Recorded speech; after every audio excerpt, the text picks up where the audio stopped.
All right, I've been watching House of David recently. Highly recommend for those of you that have not seen it.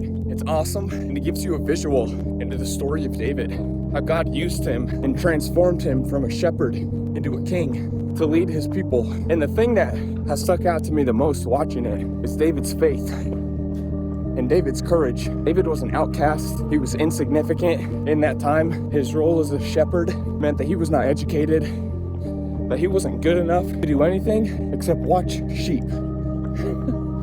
But David cared after that flock.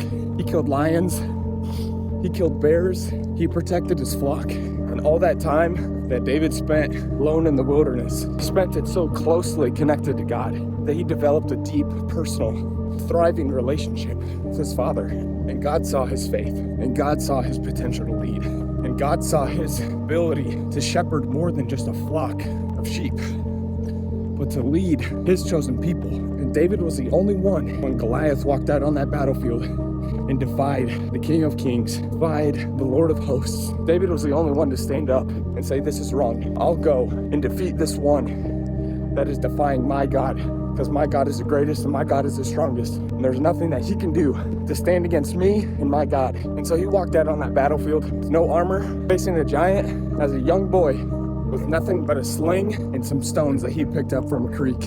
And he conquered that giant. He stood above him, claiming that there is nothing and no one that is greater than the King of all creation. David believed that down deep in his soul. Outwardly, David had nothing.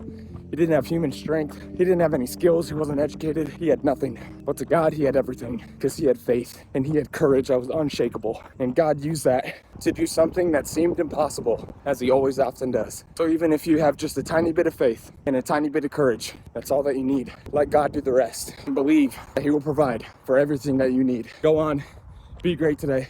Push on heavenward.